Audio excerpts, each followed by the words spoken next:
Salut les petits loups, je suis à Fuji-Q Island, un parc d'attractions au pied du mont Fuji. Désolé pour le bruit, mais je suis dans une file d'attente en fait pour mon troisième et probablement dernier roller coaster de la journée. J'ai pas fait beaucoup d'attractions, je suis là depuis 9h du matin, un peu plus tôt que 9h du matin. Il est 4h moins 10 ici. Donc le parc va fermer d'ici 3h10 et je vous montre.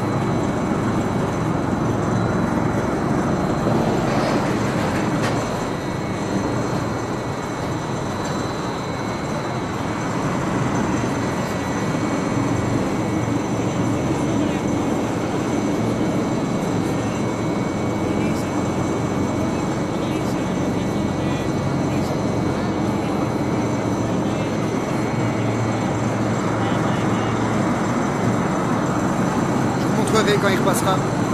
Ça fait un bruit de malade parce qu'ils viennent de lancer le truc et c'est pour tracter le. C'est pour tracter le truc. D'ici on voit pas trop, donc quand il repassera je vous montrerai à quoi ça ressemble. Parce que là je suis juste en dessous de la montée.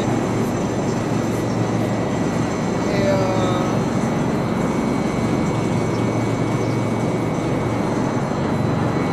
donc en fait c'est que ça va être que mon troisième roller coaster de la journée. Il y en a 4 grands ici dans le parc. Il y en a un qui est fermé pour rénovation jusqu'en mai.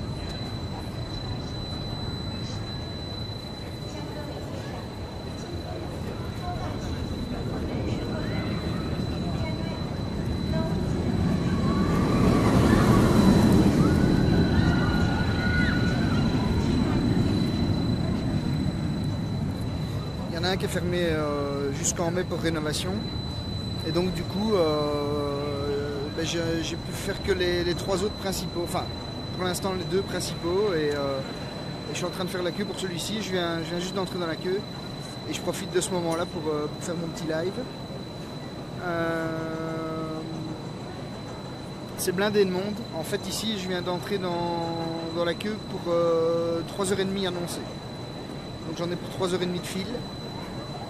J'ai fait, sur la première que j'ai fait, qui est un roller coaster qui n'a pas d'inversion mais qui fait 79 mètres de haut à son maximum.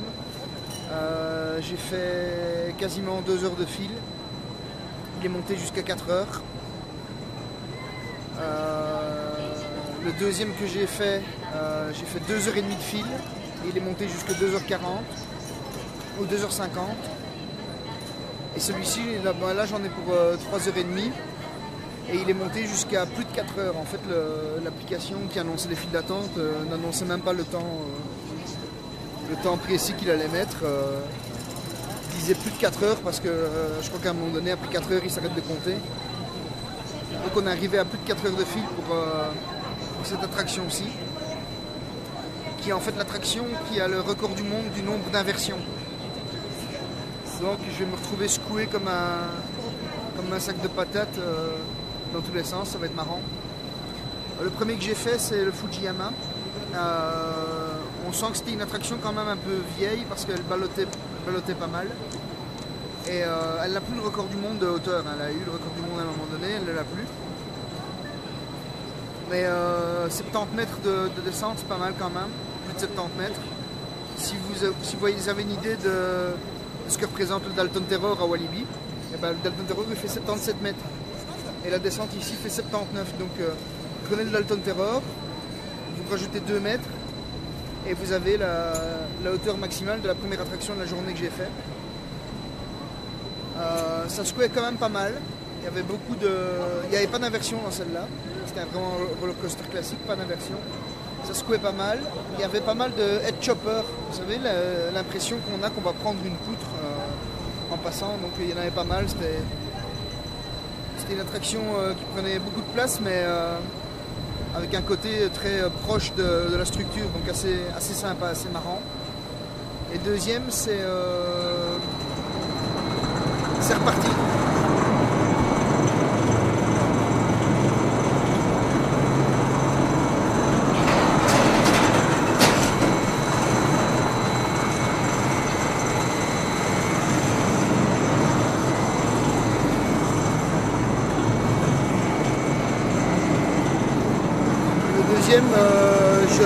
son nom m'échappe.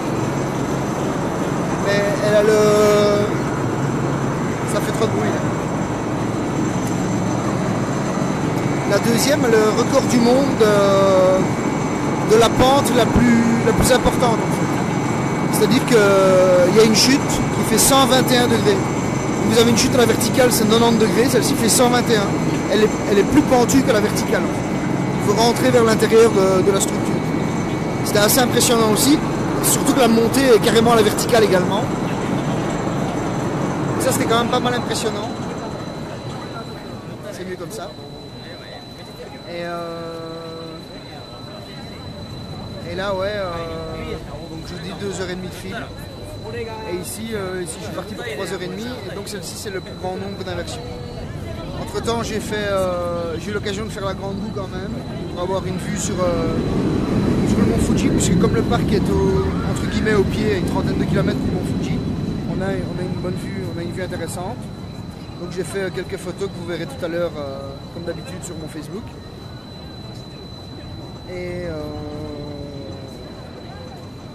Et voilà, et à part la grande roue, j'ai fait un simulateur qui est en fait le simulateur d'un roller coaster, le fameux roller coaster qui est fermé pour rénovation.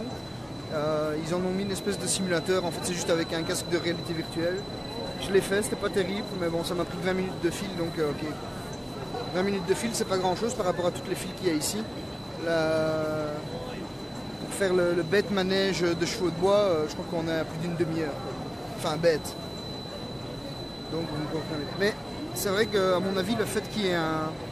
J'essaie de trouver un bon angle pour la lumière. Le fait qu'il y ait un roller coaster qui soit fermé, forcément ça n'aide pas. Je vous montre un peu la file, vous allez voir, c'est marrant. File de malade. C'est la première partie. Ça c'est la deuxième partie. Et généralement quand on arrive à l'intérieur c'est bon. Il n'y a pas de fil à l'intérieur. Mais c'est quand même pas mal d'attente. Ça avance pas très bien. Je crois qu'ils ont pas une très bonne gestion du flow en fait. Et c'est la capacité des attractions aussi. Celle que je vous ai dit, j'ai fait 2h40 de fil. La capacité c'est... je crois qu'on est sur 24 personnes à la fois. Et ils les chargent par 8 quoi. Donc vous chargez les attractions par 8. Quand vous avez du monde pareil, ben forcément on monte très vite à 2 heures. Et en plus il y a un roller coaster de fermé, donc forcément les gens qui seraient allés sur celui-là ben, viennent sur les autres. Et donc de fil en aiguille, ben, vous avez des files de malades. Malheureusement d'ici de la file, je ne sais pas vous montrer la vue sur le mont Fuji. Je peux essayer, hein, mais vous allez voir ce que vous voyez du mont Fuji là. Alors vous voyez le bâtiment. Ah ben, vous n'avez même pas la mise au point, donc vous ne le verrez même pas à cause de la mise au point. Vous avez le bâtiment en vert là. Ah si, je sais zoomer, c'est bien ça. Vous voyez, entre le bâtiment en vert et la structure noire, il y a un petit truc gris foncé là. Ah ben ça c'est la montée du mont Fuji quoi. Autrement dit, je ne sais pas vous montrer le mont Fuji d'ici.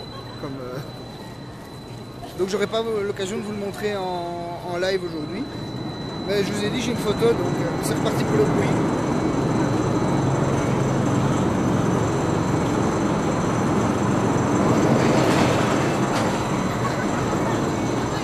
Je pense qu'ils ont que 2 trains en fait. Ils ont qu'un train rouge et un train bleu. Ouais, je sais, en fait, c'est la première fois que j'attends autant ici. Si j'ai pas le choix, si j'ai le choix d'attendre ailleurs, je vais attendre ailleurs. Mais vu la distance et vu que je le fais aussi parce que ce sont certaines attractions qui sont dans le Guinness Book des records, bah, je fais le sacrifice de le faire. Alors l'entrée ici c'est pas bon marché. En fait ils ont un système où voilà. Ils ont un système où vous achetez l'entrée au parc 1500 yens, ce qui fait 12,75 €. Je suis fatigué pour les calculs, je suis désolé, à peu près ça. C'est 1500 yens l'entrée, donc 12 €. Et ensuite,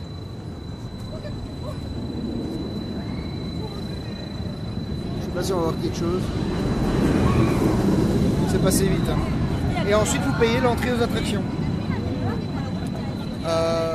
Celle-ci par exemple elle est à 1000 yens, 8,50 € rien que pour la faire, alors que vous avez déjà payé l'entrée. Vous payez l'entrée, vous faites rien, vous avez juste l'entrée, c'est juste le droit d'entrer dans le parc.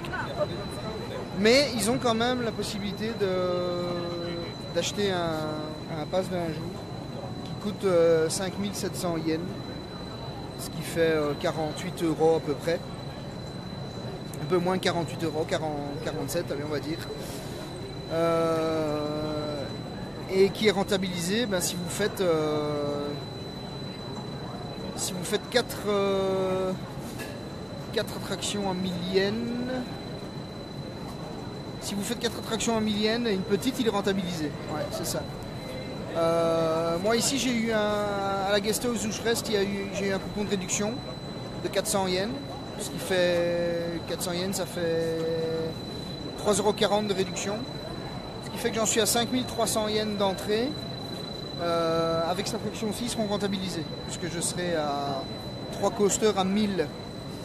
Plus l'entrée, donc 3000, plus l'entrée 1500, ça fait 4500.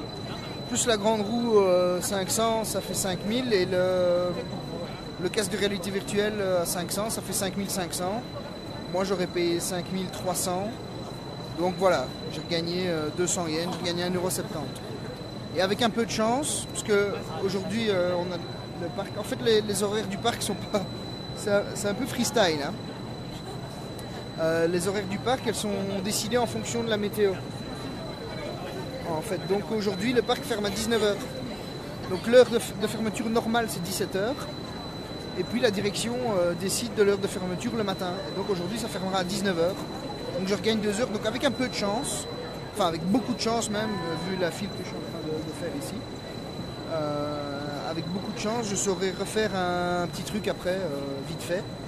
Donc j'aurais rentabilisé mon pass, heureusement d'ailleurs, parce que ça m'aurait dégoûté de ne pas pouvoir le rentabiliser après avoir fait des files comme celle-là. Mais c'est vrai que c'est pas donné 48 € pour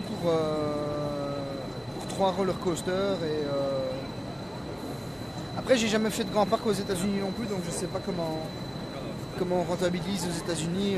Je sais qu'il y a des attractions où ça peut monter jusqu'à 6 heures de file d'attente. Ils ont carrément des toilettes et des distributeurs dans les files d'attente, donc forcément, je ne sais pas trop comment ça marche là-bas. Mais par rapport à ce qu'on connaît en Europe, ouais, c'est pas bon. Voilà, c'était à faire une fois. C'est une fois dans une vie. C'est au pied du mont Fuji. C'est des attractions qui ont le record du monde actuel dans leur catégorie ou qui l'ont eu il n'y a pas longtemps. Donc voilà, c'est à faire une fois. Je suis ici et j'en profite. De la même manière que je vais faire Tokyo Disney Sea en principe pour mon dernier jour. Alors Lio, tu as raison, mais de toute façon c'est juste qu'il n'y en a pas ici au Japon.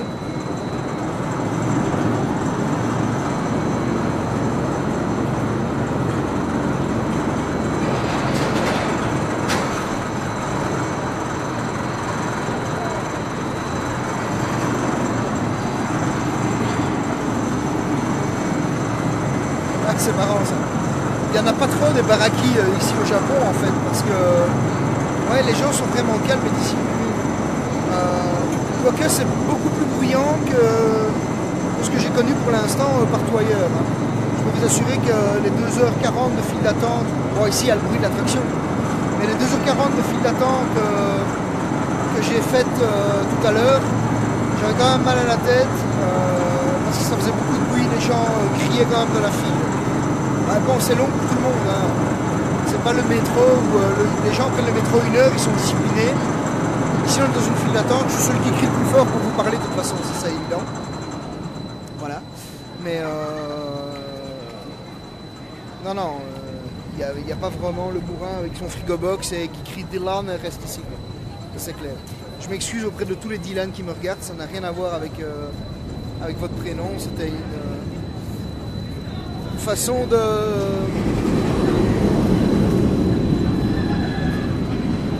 stigmatiser. Qu'est-ce que je peux vous dire de plus? J'ai été manger au Moss Burger D'ailleurs, je sens derrière moi, les gens sont en train de manger un Moss Burger aussi.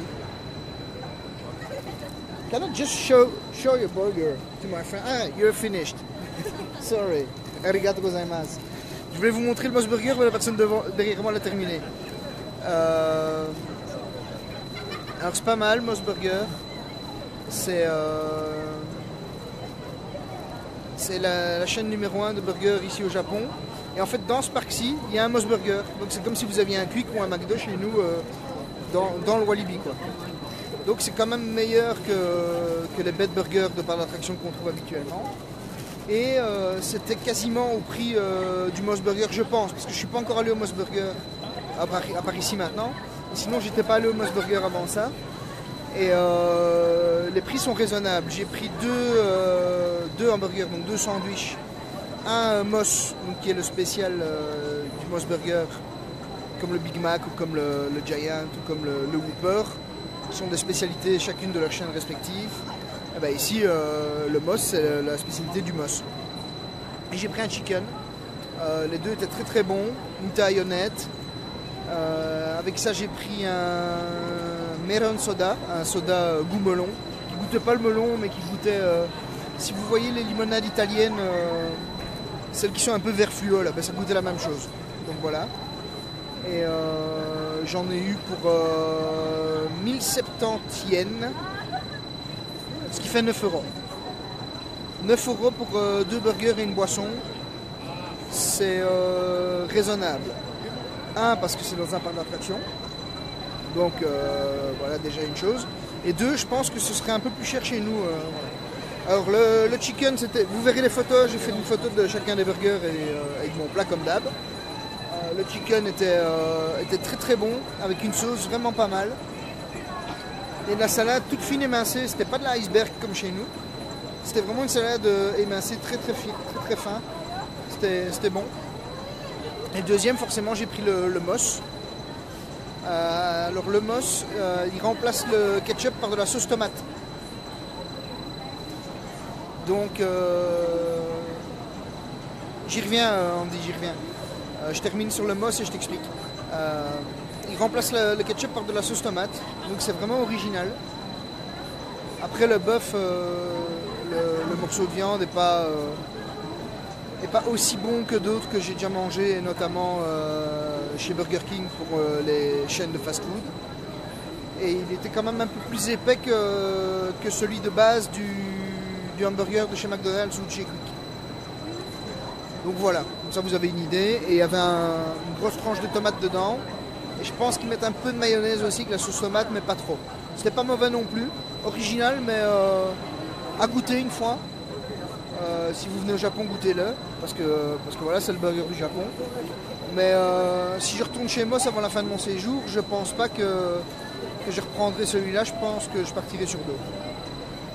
Des teriyaki, des bœufs, des porcs émincés, etc. Des trucs qu'on n'a pas chez nous et qu'on peut goûter ici.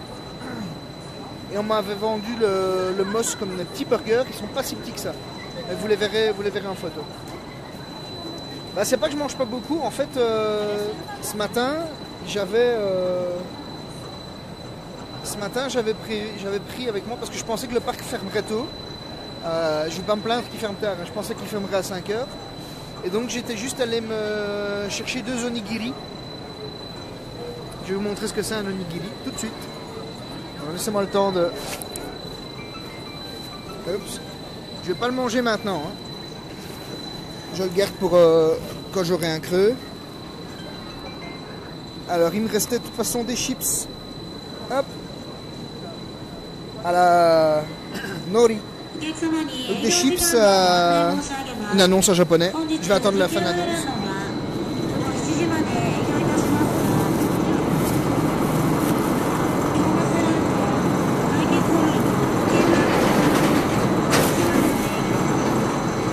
Donc, des chips à la feuille de nori. Les algues de nori, c'est les algues dont on sert pour rouler les makis chez nous. Et un onigiri, c'est ça.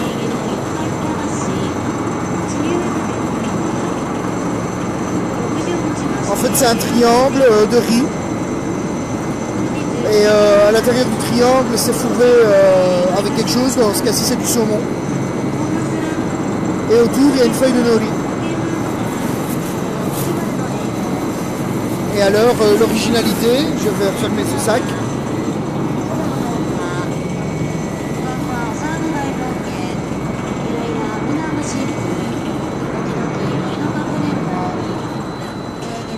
Voilà. Ouais, du riz. Ouais, le riz est vraiment bon. C'est du riz rond, donc il est collant, il est bien compact, c'est vraiment bon. Et à l'intérieur, la farce, ben, ici c'est saumon, donc ça goûte le saumon tout simplement. Le deuxième que j'avais pris, l'autre que j'avais pris, c'était un thon mayo que j'ai déjà mangé. Je l'ai mangé dans la file d'attente de la deuxième attraction que j'ai faite. Parce que j'avais un creux, il était quand même midi. Et donc thon mayo, bon, c'est de la mayonnaise japonaise, elle est un peu moins grasse je pense que chez nous, un peu moins goûtue, mais elle est spéciale. Mais spéciale bien, pas spéciale. Elle est bonne. Par contre, j'avais déjà pris un autre thon mayo une autre fois, dans une autre chaîne de combini. Il y a plusieurs chaînes de combini, donc c'est les petites supérettes dont je vous ai parlé déjà. Dans le 7-Eleven, et j'avais pas trop aimé le thon mayo. Et ici j'ai pris le thon mayo dans un Lawson ce matin, et le thon mayo du Lawson je l'aime bien. Donc voilà. Et le saumon, ben, je sais pas encore, donc je vous dirai quoi quand je l'aurai goûté. Dans l'avion pour venir, j'ai eu des onigiri au saumon. En fait, c'est ce qui remplace le sandwich. Ici, les Japonais mangent quasiment pas de pain. S'ils veulent du pain, ils doivent le chercher et c'est super cher. Ils mangent quasiment pas de pain, mais évidemment, le pain est remplacé par le riz, quoi. Et donc, ils font pas de sandwich, forcément. Enfin, ils ont des sandwichs, mais ça coûte excessivement cher. Et eux mangent un sandwich comme nous, on va à l'Asiate. Mais eux mangent ça comme sandwich, en fait. Donc, un onigiri, ça remplace un sandwich. Ça fait une centaine de grammes, un onigiri. Ça remplace pas un dagobert 3 quarts de baguette, hein, on est d'accord. Mais c'est l'encas japonais, quoi. Et soit ils le préparent maison, soit ils vont l'acheter comme ça, tout fait, dans les supermarchés ou dans les combini. J'en ai vu hier au supermarché, qui était évidemment moins cher que celui du combini, mais je ne les ai pas achetés parce que c'est au frais, quoi, c'est au frigo. Comme j'avais pas de frigo sous la main, j'avais pas envie que ça tourne. Donc pas d'autre choix que de l'acheter frais ce matin. Et ouais, c'est pas mauvais. Et du coup, j'en avais acheté 2 pensant que ça ferait ma journée. Et quand j'ai vu que le parc fermait à 7h et qu'à midi et demi, j'avais déjà craillé la moitié de mes onigiri et que j'avais mangé aussi la moitié de mon tube de chips nori, bah, je me suis dit qu'il fallait peut-être que j'aille manger autre chose. Voilà pourquoi je suis allé au Moss Burger aussi. Et probablement que ce soir, en plus de l'onigiri, il me faudra autre chose parce qu'à mon avis, il y aurait un petit creux. Donc, soit ici avant de partir, j'ai vu des gens qui passaient avec des mochis à soja comme j'ai mangé à Kamakura. Ouais, là ça va, je suis calé avec les 2 burgers. Mais j'aurai vite faim parce que c'est des burgers et ça se digère vite, quoi. Donc ce soir, il faudra que je me remange un truc, soit une brochette ou l'autre ici si j'en trouve. Parce que j'ai pas encore goûté de brochette à part la brochette de mochi, mais bon, c'est pas de la viande, quoi. Soit j'irai essayer de trouver un ramen à manger tout près d'où je loge, ou carrément où je loge, parce que où je loge ça fait restaurant, mais il ferme assez tôt, donc là je verrai bien. De nouveau beaucoup de bon. Et alors comme petit déj, en fait je m'étais acheté hier des petits gâteaux au chocolat, un peu style Melo Cake, mais pas des Melo Cake, quoi. Un peu de style Melo Cake au chocolat, fourré avec un fourrage goût thé vert. Mais ça goûtait pas le thé vert. Donc c'est vert, mais ça goûte pas le thé vert. Mais c'est pas mauvais. Regardez derrière moi, ils sont fermés. Voilà. Il est un peu plus de 4 heures, le parc ferme dans 3 heures et l'attraction est fermée. Parce qu'ils savent qu'ils ne sauront plus faire rentrer personne, donc ça confirme bien les 3 heures de fil que je pensais. À mon avis, ma journée va se terminer ici. Enfin ici, après ça. Et j'ai pas déjeuné avec ça, donc voilà, je l'ai goûté mais un peu plus tard dans le parc. Par contre, j'ai pas déjeuné avec ça. Au Lawson, j'ai vu qu'ils avaient des morceaux de poulet, des morceaux de poulet frits différents en goût. Et vous avez la possibilité de prendre un truc chaud en fait aussi dans la supérette et à manger direct. Donc j'ai pris au petit-déj. Au petit-déj, j'ai mangé du poulet frit. Voilà. Comme ça, vous savez tout. J'ai mangé du poulet frit à 8h du matin. Une bonne escalope de poulet frit ce matin à 8h du matin. J'en avais eu pour 1,30 € l'escalope. C'était pas la mort non plus, quoi. Escalope frite, chaude, donc déjà cuite et chaude. Alors le matin, ben moi je déjeune pas déjà en Belgique. Quasiment pas, je mange un truc sur le pouce. Donc pareil ici, je mange un truc sur le pouce. Je continue les bonnes habitudes. Le petit déjeuner traditionnel au Japon, c'est du riz avec des légumes marinés, parfois du poisson. Ça, c'est le traditionnel. Maintenant, c'est clair qu'en ville, ils sont plus sur du traditionnel et ils mangent un peu ce qui leur tombe sous la main. Il y a des pâtisseries aussi, mais les pâtisseries sont excessivement chères. Comme le pain. Pain et pâtisserie sont excessivement chers. Et donc, comme je déjeune pas en Belgique, ben, je déjeune pas trop ici non plus. Donc, je m'achète un truc, je m'achète vite un biscuit à manger et alors je me prends une boisson. Là, ce matin, ma boisson, c'était une boisson qu'en fait j'avais achetée hier, mais que j'avais pas bu. J'aurais dû vous montrer la bouteille, mais j'ai pas trop envie d'enlever mon sac pour vous montrer une bouteille vide, donc ça ne vaut pas beaucoup la peine. C'était une boisson style un mélange de fruits, plantes, multivitaminés. Vraiment pas mauvais. Et donc mon morceau de poulet, quoi. Et puis le petit déj, j'improvise. Hein. Soit ici, je me suis acheté des petits gâteaux, j'en ai mangé un, c'était un paquet de 10, donc il m'en reste, ou un paquet de 8, je sais plus, donc il m'en reste 7 ou 9. Donc c'est bon, j'ai déjà mon petit déj demain. Mais si je passe devant un truc et que je vois qu'il y a un truc qui est bon pour mon petit déj, mais ce sera ça. Et voilà comment ça marche pour moi la bouffe. Donc voilà, écoutez, je crois que c'est un peu con qu'on aille plus loin. Je ne sais pas vous montrer grand chose d'autre, je suis désolé. J'aurais voulu vous faire un live un peu plus sexy vu que j'étais dans un parc d'attraction. Mais les fils n'aidant pas vraiment. Je ne vais pas vous garder 3 heures ici parce que ma batterie ne tiendra pas en plus. Et mon wifi non plus, parce que j'ai un petit problème d'électricité ce soir dans la chambre tatami que je vous ai montré là. Et donc mon wifi ne s'est rechargé qu'à 50%.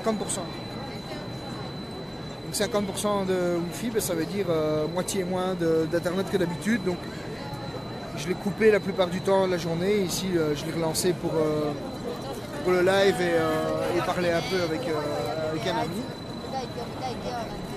Et maintenant je vais appeler ma maman. Et voilà. Donc je vous dis à demain si j'ai l'occasion de faire un live.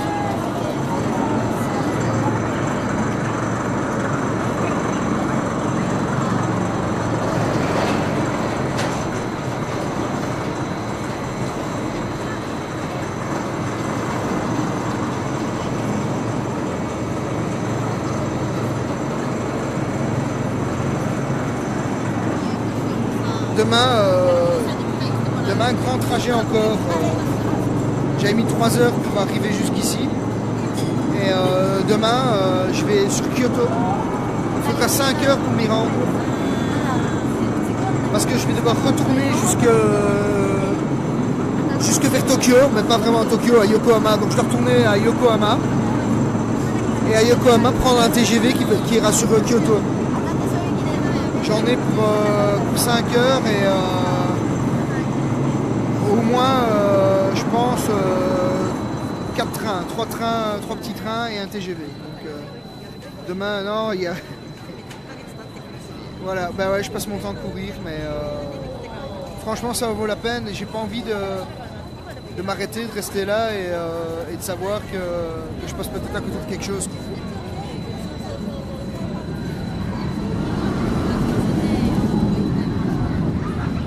Donc ouais Daniel, le train dans le train. 3 trains TGV, 5 heures de trajet. Je vais essayer de partir pas trop tard parce que sinon je vais arriver tard à Kyoto et Kyoto c'est pas Tokyo quoi. Donc les trucs à voir ferment tôt aussi, c'est beaucoup des temples, c'est un Japon plus traditionnel, toujours une grande ville mais un Japon plus traditionnel. Et donc beaucoup des temples, des jardins zen, etc. Mais vous avez vu que ce sont des endroits qui ferment relativement tôt. Donc, si j'arrive tard, je sais rien voir quoi. Donc je n'ai pas envie d'arriver trop tard, donc je vais essayer de prendre le train méga tôt pour essayer d'arriver dans l'après-midi. De toute façon j'essaierai de faire un live à Kyoto, de toute façon comme d'hab. Et voilà. Salut, salut!